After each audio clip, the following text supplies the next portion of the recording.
And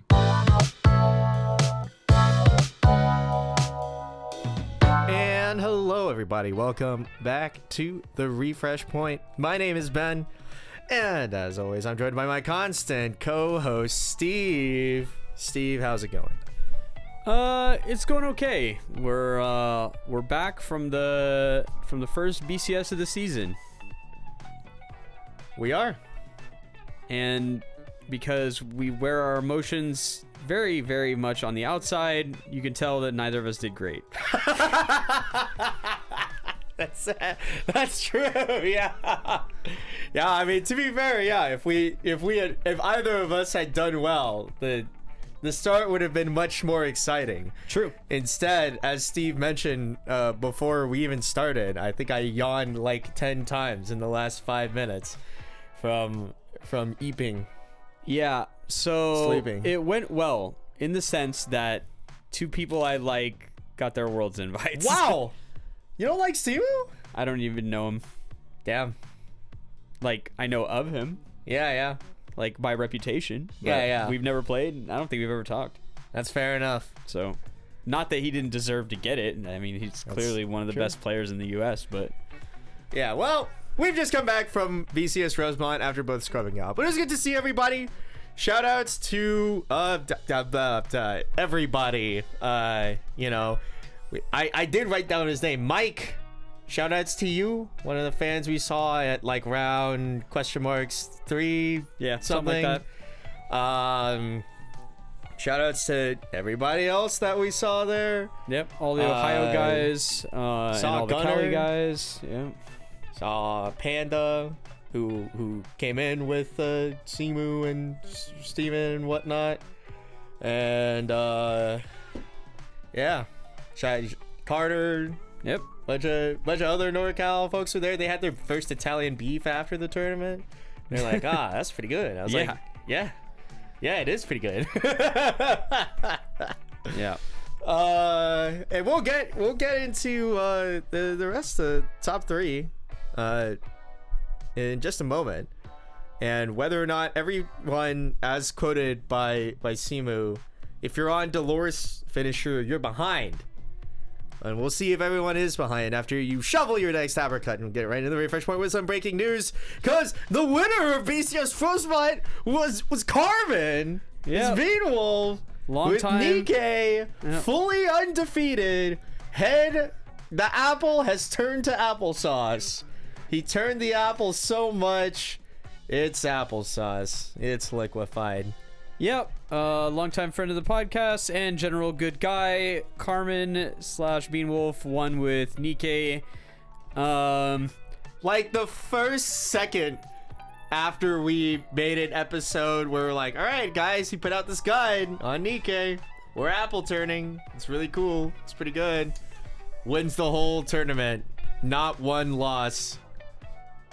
Yeah, and I think that if you're skilled at piloting it doesn't have a ton of like super bad matchups, and you can navigate a good chunk of the meta with this thing. So the trick is getting good at it. Obviously, he's had a ton of practice, so much so that he wrote an entire giant post on how to run it. So it's gonna take some work to get good at it, but it's a phenomenal deck. So we've been talking it up for weeks, so it's not surprising. Yeah. And shout outs to Bill. Woo! Let's go, Bill! So our first DFW Worlds attendee in the first regional. It's just that easy. Yep, he's been close a bunch of times. Finally pushed it over the line with nerfed Bunny Girl somehow. Yeah, it's because you suck, Steve, and you just pivoted to Bane Dream like all of these other cringers. And you're behind. You took Dolores finisher. Apparently, You're behind, so that's why. That's why Bill got it. Easy as you like. That finals game was horrifying. Not really a game. He sure did open out 5 climaxes, like turn 0 into Nikkei, and we're all just like, yep. That looks bad. The upside is it didn't matter that much. I mean, it's just a couple $1,000s. What's money? What's money? This is his first Worlds qualification, so yeah, congrats. Yippee! Good job, and also, buddy. as previously mentioned, Simu qualified with a Big Dream list, which made up 26% of the tournament, by the way. Oh my god. I doubt anyone was playing that build other than him. So we'll get into it once we start to discuss a little more about BCS Rosemont in the Spike Corner, but he was playing a very unique build, not running the door finisher. No, he was running a not door running finisher. the pants finisher, not running Dolores, but a different door finisher, a completely different. Tamori Adon. Yeah. Door finisher. So yeah, Mygo deck, but Not even Mygo deck, just Mygo finisher. Yeah, Yep. there you It's go. the standard Bang Dream shell and then some spice at the end. Not even as much. Like, you know, only 2 Rui. We're running Yukina. It's just Yukina Ricky with Tamoris. There's only 1 copy of Amoris in that whole list. Sure. Yeah. Yeah. He's not really. Yeah, I think it cements. We'll talk about it a bit more in the Spike Corner, which is coming up soon because there wasn't that much news. But also, funny story before we head in: the 4th place Bang Dream player that did play the quote unquote standard Oblivionis Dolores list had been practicing Nikkei all the way up until the night before the tournament, when his friend goes to him and is like, have you read the Bang Dream cards? They're pretty good. And he's like, no, let me read them. And then he does. And then he pivots to Bang Dream the night before the tournament. I mean, it's a good finish. Like nothing. It sucks to get that far and like have the World's invite kind of pulled out from under you. So that sucks. But still a very solid performance. So I mean, you keep playing like that, you'll eventually get there. So True. But yeah, Bang Dream's good, guys. Bang Dream's good, guys. Or is it? Nah, JK. Let's go into the Spike Corner right quick. At this time, I did not push out the YouTube version of the last episode. Oh, whoops. That's going up, and also this episode will be up a good amount sooner than the last one was from the previous one. Sorry. But anyways, we went to BCS Rosemont. I took Slime, and there were a good amount of people that looked at me and they're like, I know what you're gonna play, Ben. I'm like, yeah, right? And they're like, yeah, you have Review, right? Right, guys? And I'm just like, no. That didn't stop me from fighting, Atlas round 2, and immediately just like taking like a face full of 8 or 7 to go from like 1-5 to 2-5, and I'm just like, well, it's pretty bad. Barely like try to stock swap single Shion. He blocks the lethal packet, and I'm just like, yep, it is what it is. And honestly, I don't really need to go over that much more from my tournament, because there are so many prior episodes of me discussing just Slime in general. Nothing, it doesn't feel, there's not new material to discuss, really. It is similar to Bang Dream in that it feels like, as long as you have the key pieces being Muron, a finisher, and early game, yeah, that's good enough to win a tournament. It'll do. Just block. or even don't need a block, but like maybe the opponent doesn't block. You know, where you're just like, you know, if we're both not blocking, then I can crack double Shion. Good old double Shion, nothing beats that.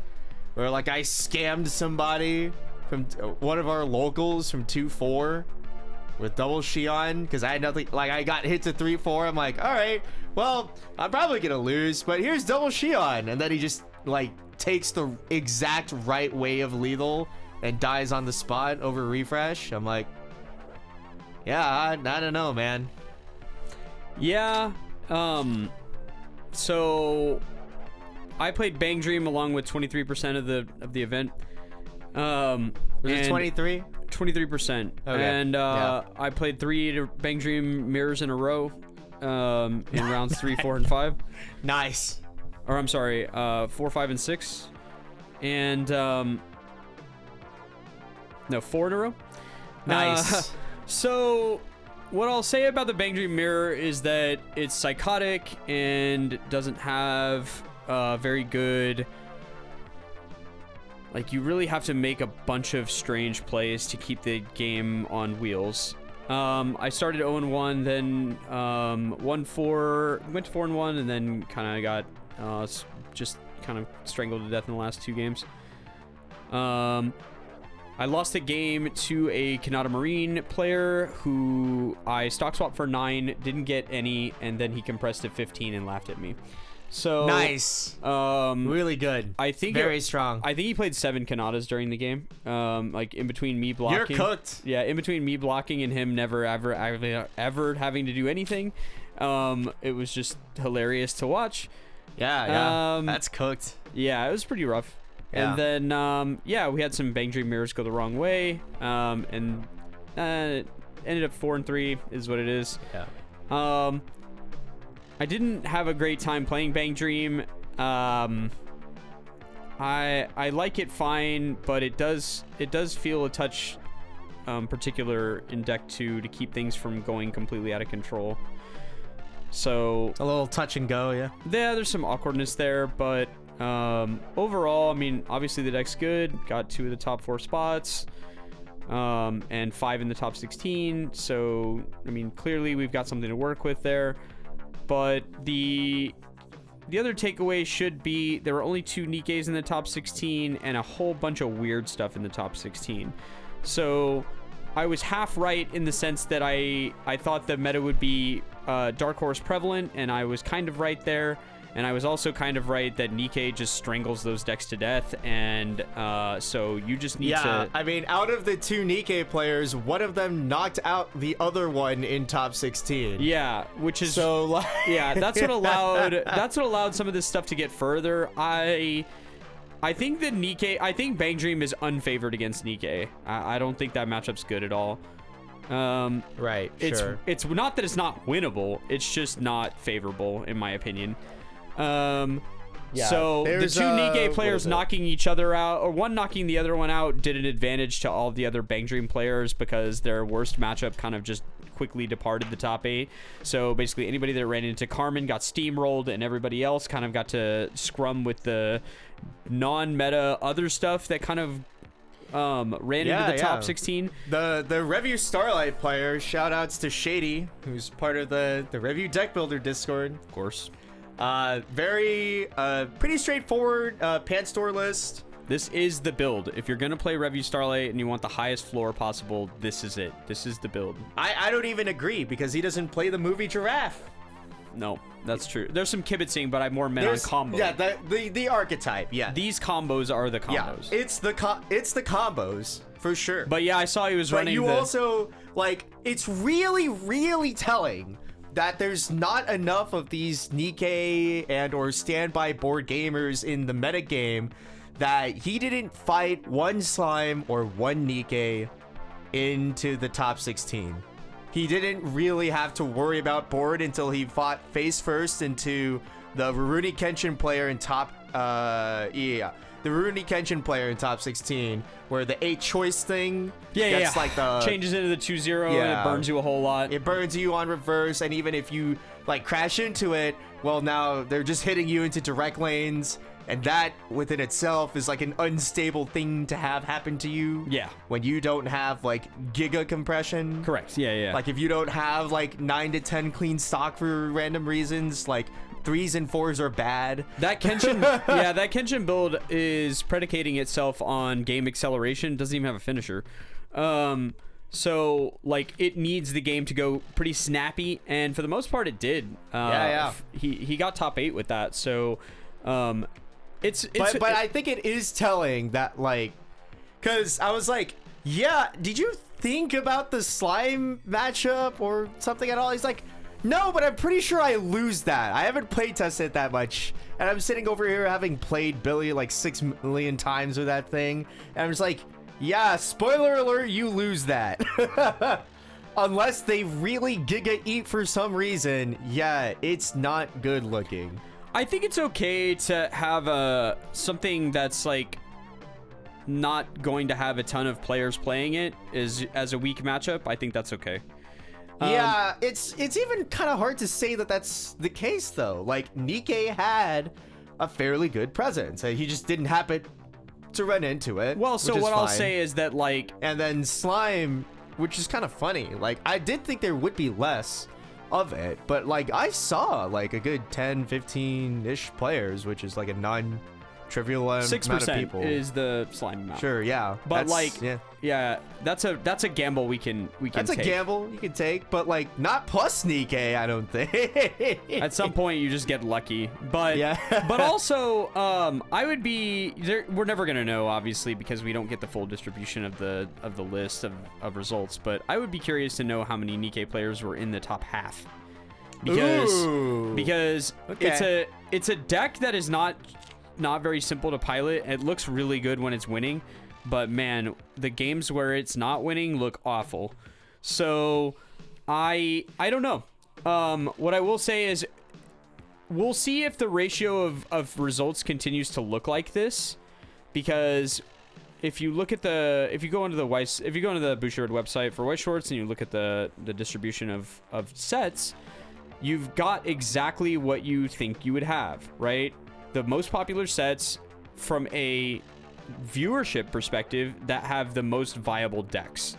So Slime, Rascal, Hololive, Nikke, Bang Dream. Those are your top 5, and then everybody else in the bucket.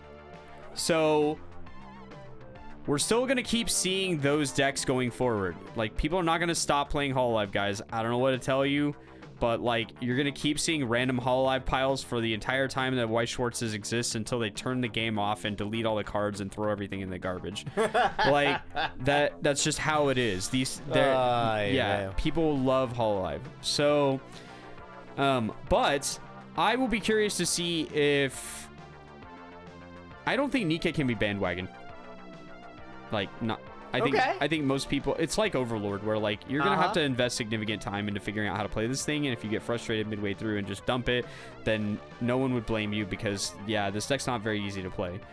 So I don't know, man. Like, yeah, I feel like I think it's less so than Overlord, in my opinion. Maybe, but and also, not for nothing, we have the Apple Rotation Masterclass. Yeah, public information. It is one of those card things. By card. Yeah, which is really nice. If you are interested in playing the deck, obviously you should go through that and like see what you can take from it. But there's a huge difference between like, I know what these cards do, and this guy who obviously is an expert like kind of coached me up on it, and like being able to navigate the actual game states during a tournament. So always, yeah. But so, like, there's gonna be some time. And not only that, for once, we've actually hit an actual break period, in that we had our BCS Rosemont start of October, and then the next tournament, BCS Houston, will actually just be in the latter half of November. Yeah, it's like a month and a half. Yeah, so which is unironically, I think, one of the longer breaks between like tournaments happening. I think the other recent memory, there will be a big gap at the end of the season too, between Philly and Worlds. No, Atlanta. One's in January and then one's in March. So is there not a February tournament? I thought there was. It's not in the U.S. There are no U.S. ones. Yeah. So wait, isn't there? Yes, you're right. Yeah, so if you're a U.S. player, you'll have 2 kind of big gaps with 3 events kind of sandwiched super tightly. Kind of, because I mean, wouldn't there be? I would assume Canada has one of the February tournaments. Yeah, then? Is it like Vancouver? I don't know Toronto? if it's Vancouver or Toronto. I can look. But real either quick. way, like if you're in the northern U.S., you probably can stand to go to that. Like not for nothing. Yeah, it just depends on whether you think. Yeah, it depends on who you are, if you can make it, etc., etc. Yeah, some people don't like to do the international for these things. I know I don't. Yeah, for sure. Yeah. So yeah, Toronto is the February. So Got it. Okay. Yeah. yeah, so we're gonna have two Like drivable for some people. yeah, like two kind manageable, of but yeah. Houston and Pasadena are pretty close together, but all the other events are spaced out pretty well from each other. So there's gonna be plenty of time to digest what the tournament scene is looking like over time. The other I will say, if we go into the news conference, that breaking news thing that I didn't bring up in breaking news because I'm so good, it's at the beginning of November, yeah. and they pull like an Aki or like a Buddy Girl, and they just like restrict Bang Dream somehow on entry effectively, where they had like. Well, I guess Bang Dream has only had like the back half of the summer. They got. Well, when did it release? Help me. Bang Dream released in July, so they got kind of like the back 2/3 of the season. They can't restrict it, But there's no way, no, right? they can't. Like, come They on, can't. guys. You have to raise the power level of the format at some point. We can't keep playing slime. Guys, it's been 2 years. Like, we can't keep playing the same decks over and over again. And we have to move the meta forward at some point. So what I'm looking for in the November conference is the announcement of sets that have been out for a while in JP and are still valuable and powerful. They need to come to NA so that we can gradually dial up The world. the power of the set. It's not just us. Yeah. The English scene. All right. So they need to do it. They need to do it. Like, we can't keep languishing, and you can't keep bringing out the most powerful set you can in JP, sell the cards, and then restrict it. Like, it's disingenuous to your player base to do it. It hurts your sales in the long run because people are going to be less and less willing to go in on cards, high rarity cards, if you're going to fucking restrict every set that comes out. So we've already got some stuff that looks fringe reasonable from JP, but we need more. Machine, like all the recent Dan, Fairy Tale, like all those announcements are pretty Oshi, good. Like those very are good. Those are fine sets. Oshi 2 is gonna be great, but Yeah. also it's gonna only come out After the season's over. after the season's over. Correct. So we need more. We're obviously gonna get an Eminence date. Crossing our fingers. Yeah. So Copium. yeah, Please. the set's been announced Guys. for like months. We Please. got it. We need a date. We also need. All right. I hate this set, but we need it. Oh, what do we need? They need to announce Uma Musume. Like, it's strong enough to be meta, It is. and we need it because it's gonna sell like absolute fire. Yeah. We need it. So yeah, it would be good. And then I don't understand how they haven't done it already. yeah, I honestly thought they would do it last time. I think there'd be a riot if we just didn't get it at this rate. It would be strange. Because we already got it in English Shadowverse. Yeah, it feels Where like it's like something about the rights here has to be manageable. yeah. You already did this. Yeah, I would hope that they announce it because it is a very popular set. They should capitalize. Probably need Project Sekai 2. Yeah, turn that into a real set. That's nothing right now and could be something. You could also do, I mean, maybe Eurocamp or You're just inviting pain upon thyself. or Kaiju or like Really? we gotta we gotta eventually release sets. Like, there are obviously all these Idolmaster sets and like Idol sets. That shit's not coming to English. Sorry, I don't know what to tell you. But like Love Live and Idolmaster, none of that stuff's coming to English. Yeah, that's cooked. If we get Gakuan Idolmaster I will quit. in English, I will quit Weiss Schwarz. I will quit Weiss Schwarz. I will go play something else. Like, I don't want to play against Gakuan Idolmaster. I will quit Weiss Schwarz and go do something else. Quit Weiss Schwarz. Like, it's Bro, it's you're gonna the leave worst. me with this podcast all by myself? I will keep doing the podcast. I will not play Weiss Schwarz. Oh my like, god. I don't like, if you don't play JP, like, you just have no clue. Like, you just have no clue of how bad it is. It's not even fun. Like, it's the worst possible way to play Weiss Schwarz. It's kind of like it's kind of like to the level of like if you've only ever played English the whole time, no concept of JP. It's kind of like the poor guy that got hit with the anti-change counter for the first time at BSF Philly. Yeah. Like, imagine of like, instead of like a level of like that, where it's like, that's a real pain. But instead it's just like this set where it's like just the most degenerate thing is happening to you in front of your eyes for the first time. And there's not really that much like it in this format. What's so horrible about the whole thing is that, like, a totally different Idolmaster set just, like, throttled the meta for months, and their decision was to restrict it and then promptly release a different Idolmaster set that is now throttling the meta for months. They're about to do it again. And they're going to do it again with shining colors. Yeah, the new shiny mask also looks pretty good. Yeah. It's just, it's so disgusting. What is wrong with them? Like, they just don't, I get, they must, yeah, I don't know. Dude. It's just, yeah. So in any case, that's not gonna happen. It won't happen. So this is a really, really long tangent, but also, let's talk about Simu's comment and his deck list. So yeah, I would love to do that.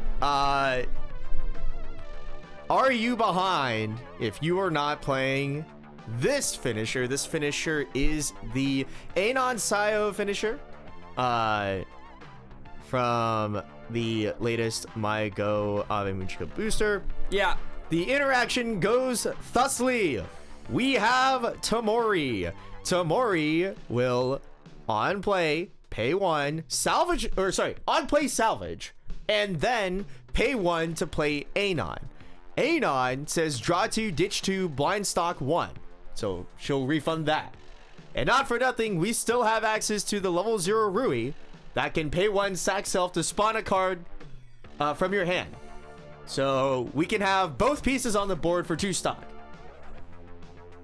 And really 1. 1 stock. 1 stock. The finish. The Anon. On reverse, clock kick. But wait, there's more. On reverse, swap with the Tamori. The Tamori, at the end of the attack, pay 3, ditch another copy of the Anon finisher.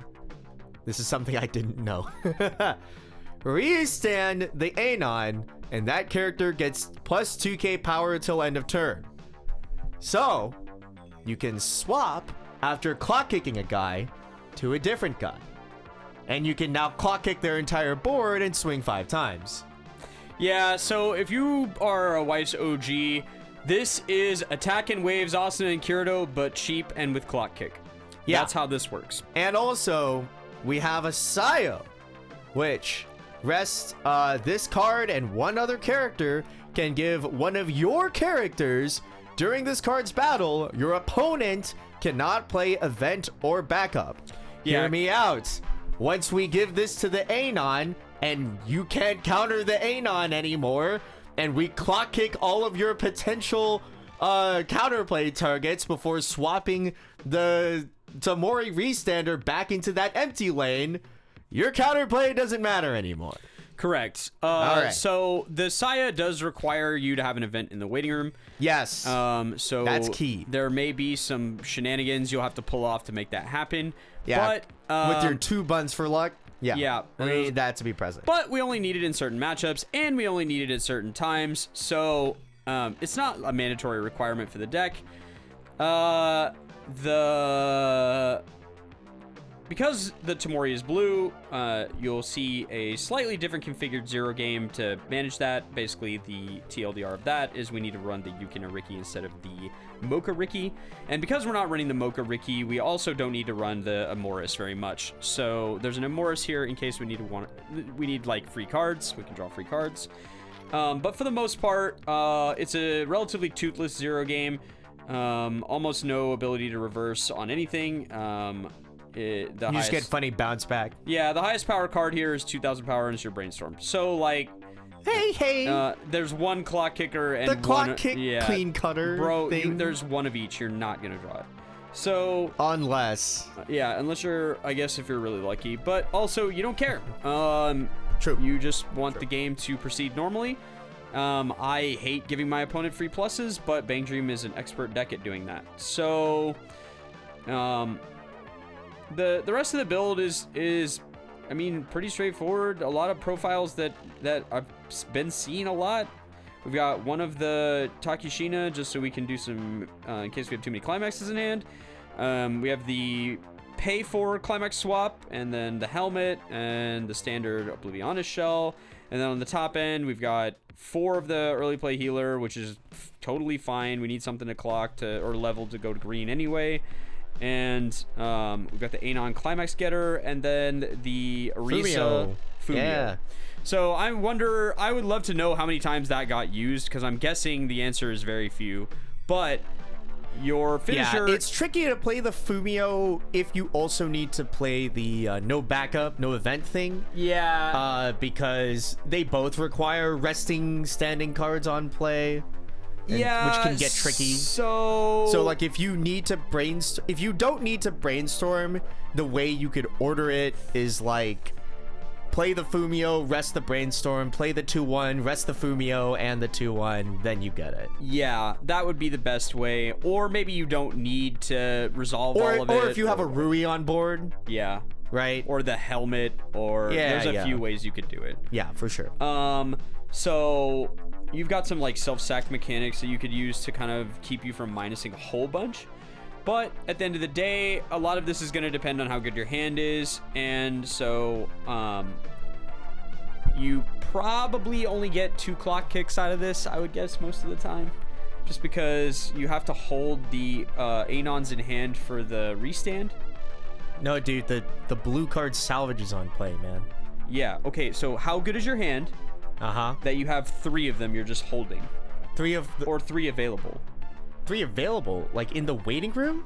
Yeah, like... We have to put 2 of them on board, bro. 1 of the clock kicker. Oh, sure, the blue one. Yeah. You need 2, yeah. Yeah, you need 2 of the blue guy and 1 of the clock kicker.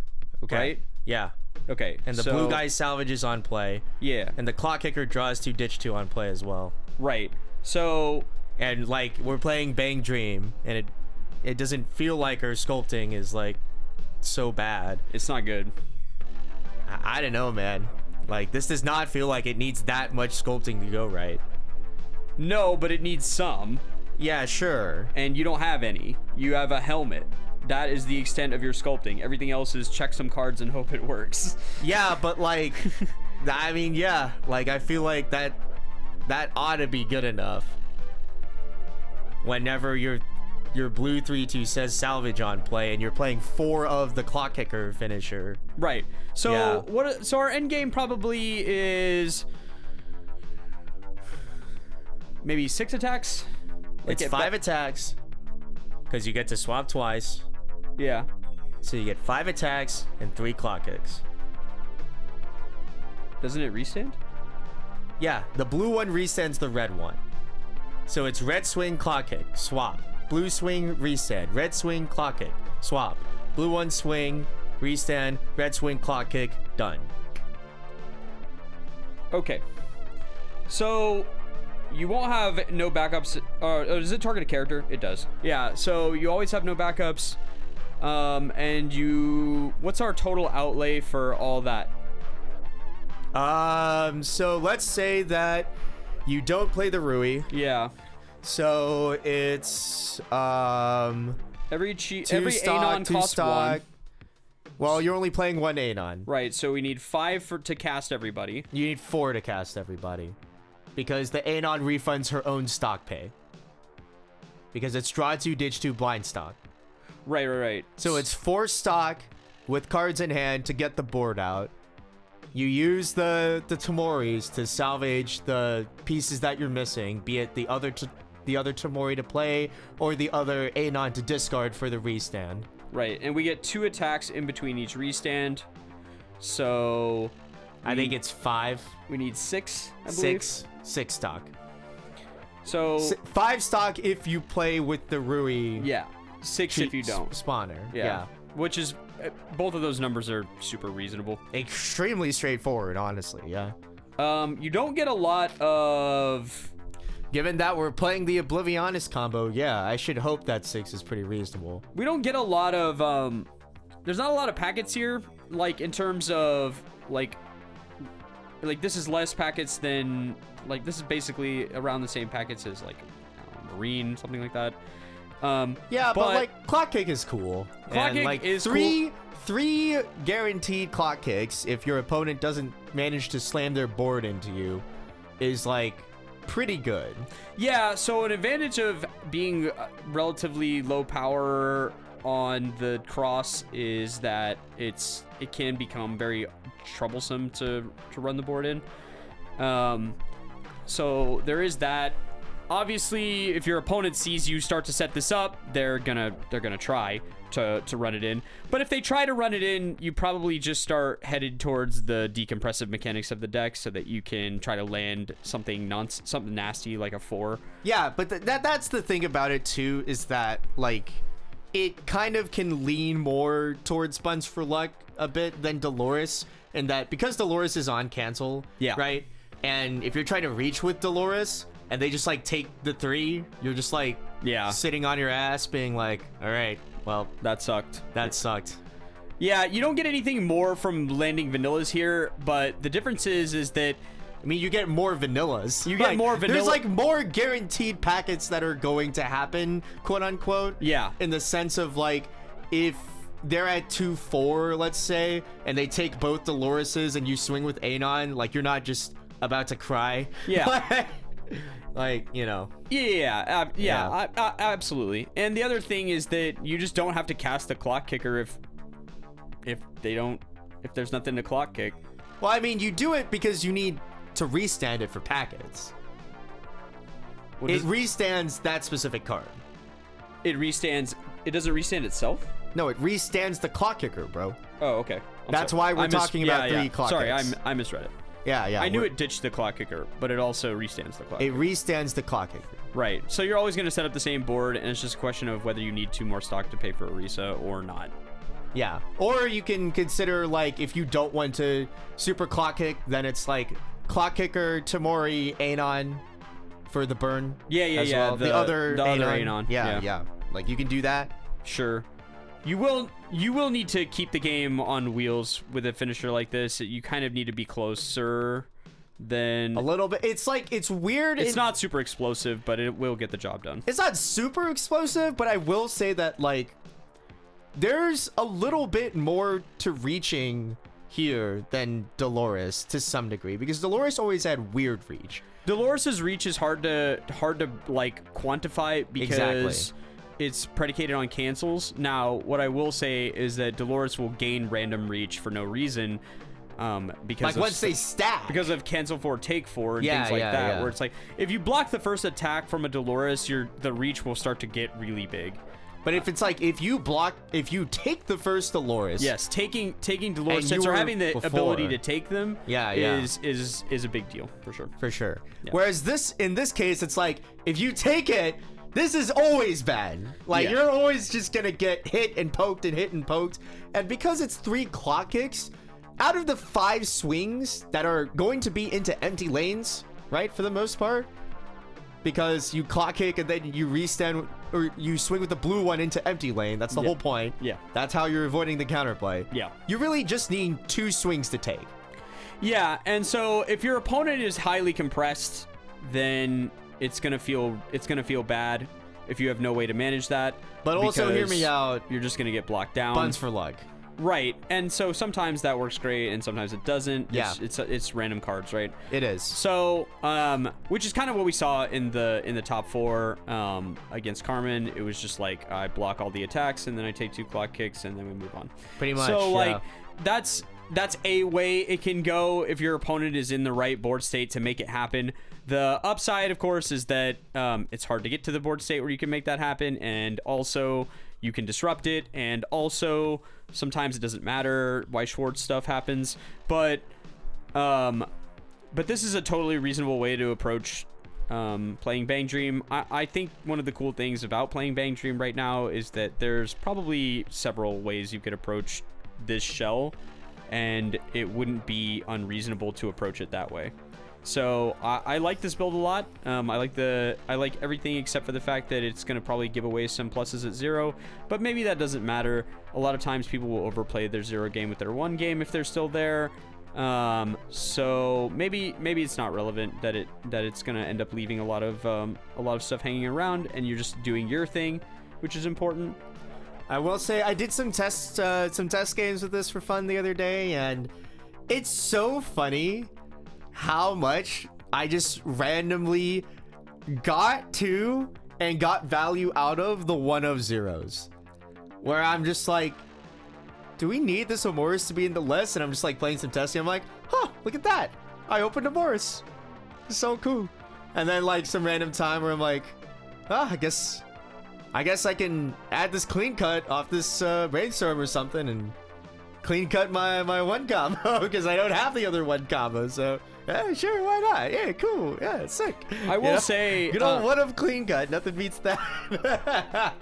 I will say I will be pivoting my 0 game back to Morris away from Locke after the tournament, because maybe this is not a popular opinion, but I don't think Locke's that good, and it never felt good to have on the board.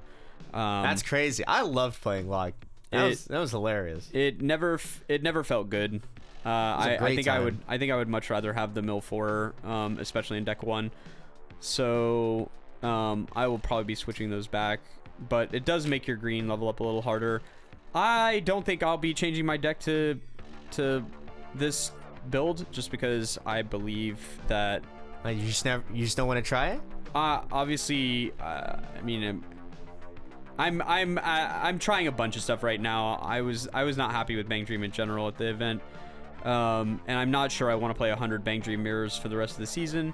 Yeah, so, it's deeply terrible. If you check out our latest blog post on refresh.ws.blog, where I did the write-up of the BSF Philly Top Cut games that I could witness, I did make a comment that I think is pretty salient still, in that I think the most depressing mirror, one of the most depressing mirrors you can play right now is Bang Dream, because it like makes the pain points of Weiss so much more sharp to me. Yeah, where you're just like, you just run into the scenarios more often that it just sucks, where you're like, I compress really hard in my deck 1, and then I go to deck 2, and then every time you fight that mirror and you're the one that takes 7 for some reason, and they triple or double block you just want to go find the nearest bridge and like look over the side for a second. Yeah, where you're just like, this is the worst. I did everything right. Why am I in pain? And now I can't really do anything. Unless at least, like, even if you're playing the 8-on, if they like triple blocked and they're at 2-2 or 2-0, you're cooked. Like if they're at 2-4, 2-4, 2-5, you can send it on like a buns for luck. You have to. Like if they're at 2-4 and you're playing the clock kicker thing, you can send it on like a buns for luck, like run the whole clock kick finisher in. Like that'll have a chance of working. Like they'll guaranteed be at 3-0 at the end of it because you clock kick their whole board and then you try it for 2 swings. Screw it, Like, but if you're Dolores, even you're just like, and send it, like, yeah, and like hope it all works out, and like, it's like getting scammed in equal measure either way is like really possible. Well, and also like there's that, and you both have the same tools, and you both have the Schrodinger stock swap, where you're just like, it's an event. The only way I can have it is if I drew it. You don't know if I drew it. I don't know if you drew it. So how much stock am I going to get? Well, and the worst part is that if you happen to be the person that gets to 2 first, you can like stock swap them and then pay down on healers. And now it's like, okay, well, I might have gotten the Omega punish, and there's no way for you to punish back now because I already paid down to a reasonable level. And so it's like, if I double healer and then stock swap you and you just take 6, the game just ends immediately. Oh, and then you're both playing Maguro. So, you know, what's the best part about Weiss Schwarz? The easiest way to die is milling out all of your climaxes. Or yeah, it's like if you're playing it, you're playing the mirror, you look at them, they look at you, you swing your last Oblivionis combo for a turn. Bar, can't add that. Door, can't add that. Door, can't add that. Character, guess I'll die. Yeah, my bad, man. Yeah, and 2 of my Bang Dream mirrors my opponents lost because they're like playing respectfully, trigger door, trigger door, trigger door, trigger door, and the game ends. Yeah. And it's just like, you're just like, oh, well, I guess I'll go screw myself. Yeah. Damn. There's a lot of high variance like nastiness in the Bang Dream mirror where it's like, it's like it's both avoid compressing, avoid triggering. Like the nastiness just hurts just a little bit more. Yeah. Because you don't really have that much out of it at that point. It's like there's no really defensive counterplay. You're just eating that. Yeah. Where it's like with slime, like I can cope, you know, at least a little bit. Where I'm like, I can heal down. We have +6 soul counter. You know, we can like do things here, and I can keep my compression for the most part. And then if I block you down at 3, then time to meet your maker, buddy. Like, you know. Well, the other thing is that like a lot of times in the Bang Dream mirror, it feels like one person is blocking a lot and the other person is drawing bars a lot. Yeah. And so it becomes this tension of like, I can't actually hurt you because I'm never drawing climaxes. I'm just blocking. Nice. And so I'm just like slowly losing all of my resources, hitting for 1. Meanwhile, opponent on the other side of the board is like getting every resource under the sun, has like early play healed like 3 times, and you're just like, they're jamming bar on you every single turn, and you're just like, it's only a matter of time before I stop blocking in the game's lost. like, it's only a matter of time before I take a random 4 and now I'm 3 with 3 cards in hand. That's just how it goes. But yeah, I mean, you know, all of these things, like he really truly feels like the worst tier 0 quote-unquote deck that we have seen in quite some time, if not ever. Yeah, it's crazy how good it is when everything's going right, and it's crazy how bad it is when the whole deck explodes on itself. It just has a very high ceiling and a very low floor. Is it even a very low floor? I don't know. Like, there's... I don't know. Yeah. Like, it's unlikely that the game can go so poorly that you have no plays at all. But I will say, if the bars dry up after the first one, it can be very challenging to keep your resources together. For sure, yeah. Because this deck rarely runs multiple climax swaps. I almost never see a build with 2. And so you know, if that thing goes to the wrong location and we can't get the bars, then like you kind of bleed a lot of resources trying to figure it out. So it's obviously a very good deck. It's obviously it's also true that there's going to be some game states that you're like, man, why did I try? Yeah. It's like you want to, like, there's some plays that if you try to make them in deck 2 or 3 and it explodes in your face, like you kind of asked for it. Yeah, yeah, like, for sure. It's just part of it. Yeah, it'll be stuff just like, yeah, I don't know. It's a roughie. It's a roughie. But we are still seeing, in a different non-Bang Dream note, we are still seeing a lot of Bunny Girl decks that are being played. It was as many Bunny Girl decks as Hololive decks. So yeah, for sure. We're still getting a decent amount of them. They're, you know, only one made it to the top 16. The only one that mattered. Yeah. No, all of you matter. All of you matter. But also, shout outs to Bill. He's our goat. Anyways, yeah. So there's a good amount of presence. This deck didn't change at all and has the exact same shell pretty much. The downside of Bunny Girl as a deck is pretty boring to think about, just because 45 of the cards are pretty much chosen for you. You don't have a lot of deck building flexibility, very few meta choices. You kind of just are what you are. So that's it. If you faced one Bunny Girl deck, you've probably faced them all at this point. Like there's very little variance there. For sure, yeah.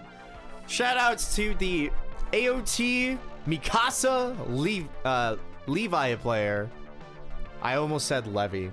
I mean, you wouldn't be completely wrong, but Yeah. also shout outs to that individual. got top 8. We got our what is it? Our regionally, I don't know how I would say it. Our once a regional overlord in the top cut player. Yep, They ended up at 16 this time. that's Roy. That was Roy. Who Yep. made it? Yeah, there were a good amount. So And there were some overlord players there. Yeah, the best. It's a persistent. there were 3 around me at one point when I was playing my 3-in-1 round, and I see 3 of them around me, and I was like, God bless America. Okay, well, I was like, I need these overlord cringers to get in there and blow up all the Nikkei decks, so I can be escorted into the top cut. I gotta get away from these guys.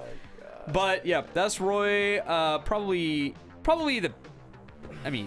definitely one of the best overlord players in the world. Oh, you know what Maybe else? the best overlord player Shout in NA. outs to Carson Hua, who wrote an excellent TRV guide. Speaking of not very represented decks, Yeah.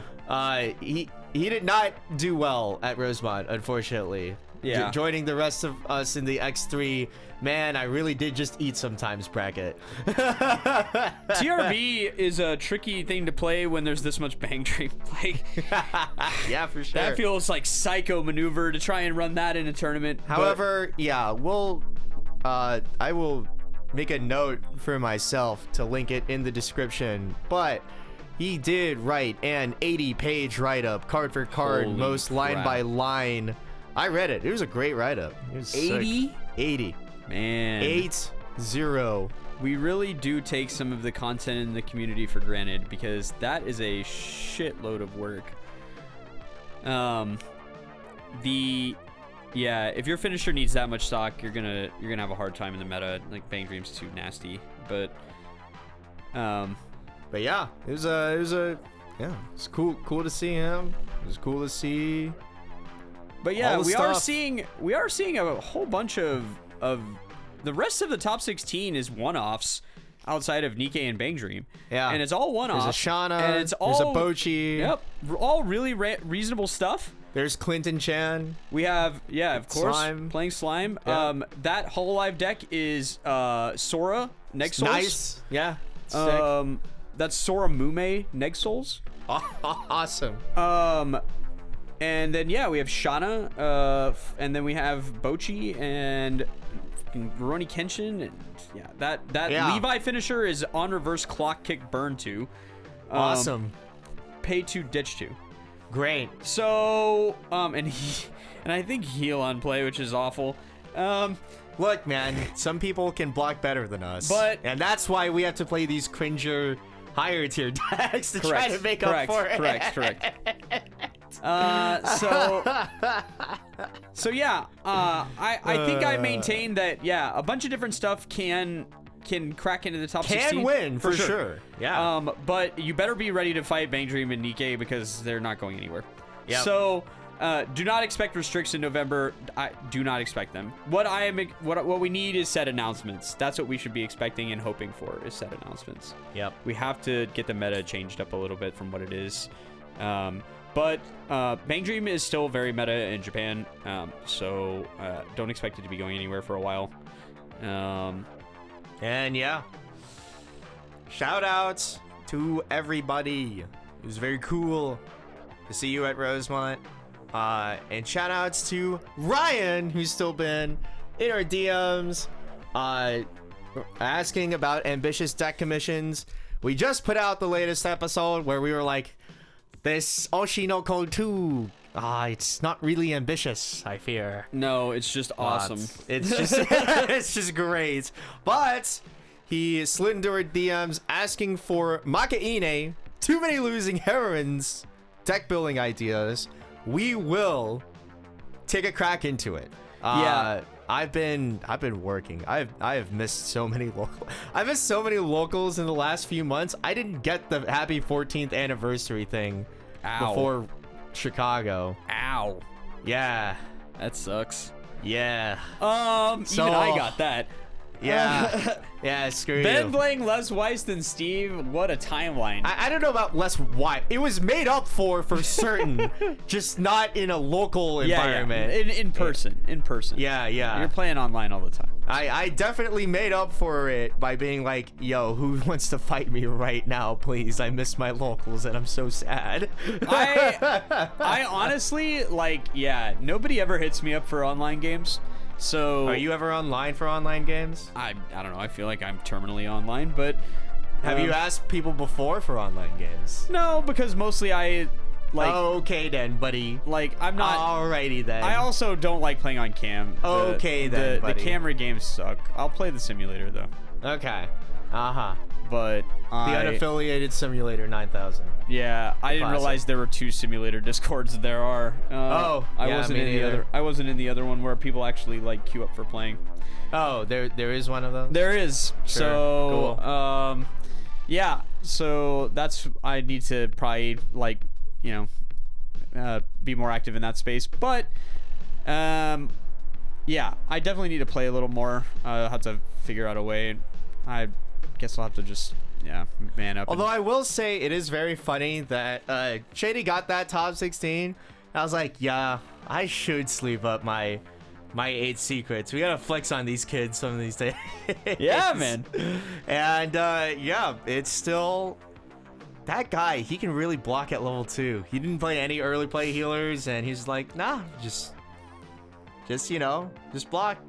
It'll all shake out, all good. No I assume worries. because he wants to play the 2-1, Yeah, I mean, you can do both. This is okay. It's an early play for a more stock healer. It's a great card. But yeah. But I not to disparage him at all. It's just it is a deck where you kind of need to do at least one block at level 2 so we can keep the game normal. I think for the most part, that's the meta right now, is that if you don't block at level 2 at least a little bit to keep the game stable, you're going to lose. Or you better have a really good way to Unless you're Nikke. be able to win afterwards. Yeah. Nikke and Slime is the two you could try to manage it. If you're 3-0, you can live. Yeah. If you have defensive stuff, you can live at 3. At 3-0, yeah. Because the finishing isn't super duper explosive right now. No. We're not in that Gura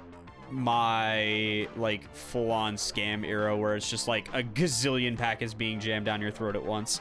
We're mostly dealing 5 or 6 packets reasonable to live, and so especially if you shut off one lane completely. So shutting off one lane completely is a strategy, and the decks that can do it, that don't have full field requirements, because full field requirements are pretty much not possible to maintain against certain decks. Most of the decks in the meta can shut that down. So if your counterplay requires full field, it's pretty much useless.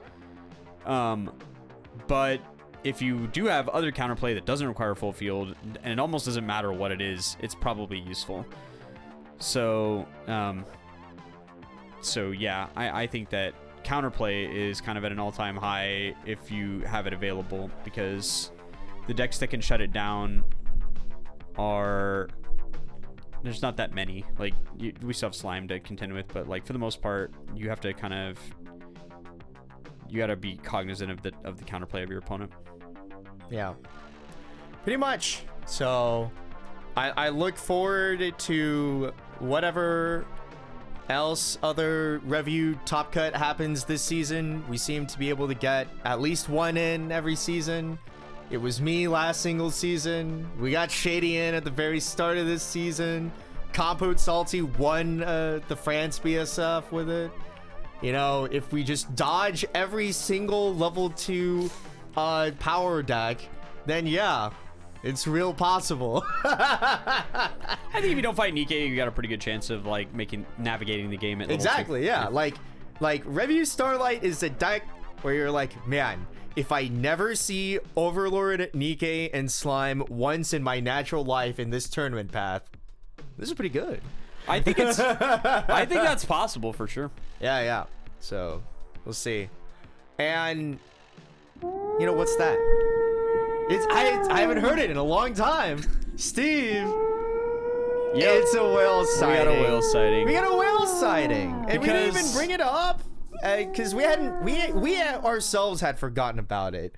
The seas hadn't called to us in so long, and I just forgot. Yeah. But as it turns out, like, there are things coming down the pipe for the whales. Yeah, and I think that And we're gonna see a things permanent. that are already out. Yeah, we're gonna have a permanent change in the landscape of whaling potential for the foreseeable future. It's SIRs, baby. That's right. We're We got introducing. some signed climaxes. Yes, we're introducing the SIRs, which these are the hand signs from Japan. This is obviously the hand-me-downs that we get as being part of the English team. Yeah, the hand-me-downs. But yeah, they're still- AGRs, but worse. yeah, still very cool looking, still very valuable, still very rare. Yeah. But I know Gunner's got the Len AGR from GGO2 for like $1,800. yeah, so every set that is forthcoming, except for Dan to Dan, is going to have Rest in SIRs peace. available. But in particular, the Azure Lane SIR. Do we know which one Azure Lane 2's is? I think it might be the Enterprise. I can certainly look it up on a thing that lets me look things up. For sure. But what I will say is that it almost doesn't matter. I think I unironically think if it is the Enterprise, that does make it that much more valuable. Like the Len in the GGO2 one is the door finisher. It's like it's both Len and it's a door, and it's the door finisher. That's the new one that people are playing.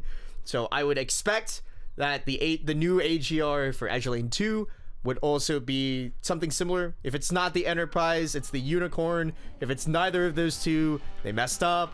You know? Either way. I think that's Enterprise, right? Yeah, it's the Enterprise. Yeah.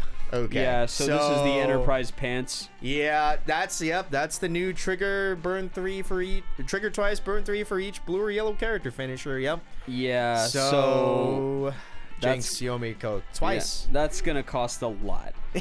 Yeah. Just Just to set your get that out of the way expectations. now. That's gonna cost a lot. But also, Do we think every SIR going into the future should crack 2K? I think so, just by pure rarity. But here's the thing, and it's worth pointing out. Just because a card is expensive does not mean anyone will buy it.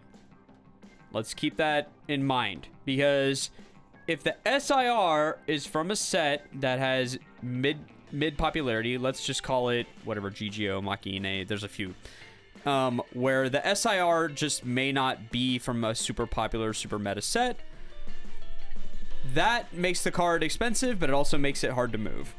So there also will be less of them because less cards will be opened. The thing about the Azure Lane one is there's going to be more of them because people are going to crack that set like fiends, just like every other. Yeah, I feel like there's only going to be like maybe 5 of this GG1 in circulation out of 100 by pure like just by lack of just movement. like pure lack of cracking. Same thing with the Revue Starlight, like Starlight rares. Yeah, you That we may that may be previously that had may be gotten. true. We'll see. Where We'll it's like who cracked it, and like if you cracked it and don't want to move it, then like that's super dead. yeah, in terms of like it's like you're you just liquidity. black hole one of them. So, So like, and it is that kind of thing where it's like if you're a GGO player and you pull it, it's like there's not really any incentive to sell it if you want it. Like, yeah, correct. You just feel happy. Yeah, exactly. You saved it, right? And so it's that's 100% true, I think. But the Azure Lane set, because of the nature of Azure Lane and the nature of their fans, and if we look at the pure raw sales from Azure Lane 1, high rarity cards from Azure Lane are going to be hard to find and very expensive post-release. So there's always the window, right, as the set comes out, where everybody is cashing all the case openers, your actual stores and your backpackers are going to frantically sell all the SPs and SSPs and the SEC pluses and all that stuff. They're going to move all that stuff as fast as they can. So if you have money, the window to acquire these high rarity cards is the immediate release of the set. That is your best opportunity. Will you have to pay? Of course.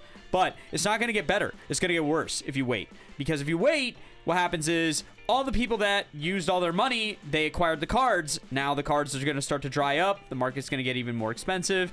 And it becomes harder and harder to find the cards as you go forward.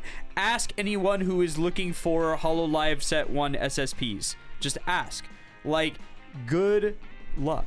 Because the cards are insanely expensive if you can even find someone to sell them to you. And the exact same thing will happen with this, where after a few months, it's going to be the market's going to really dry up, and then anything a year plus, it's going to be nearly impossible. So that is a classic whale target. When we're dealing with phone games, we always have the whale targets. These people hate their wallet. They want it to be as empty as possible. So true. That's why Uma Musume is gonna hit so hard. It will. Yeah, it will. It'll be like an atomic bomb. There's these people's wallets will just be destroyed. Man. Yeah, dude. Yeah. It's gonna go crazy. But yeah, it's our first whale sighting in a while. We'll have to bring it back into circulation a little more. SIRs over the course of the year and the times. But that is going to be our show for today. So tune in next time after your next deck out. And don't you forget to take the refresh point.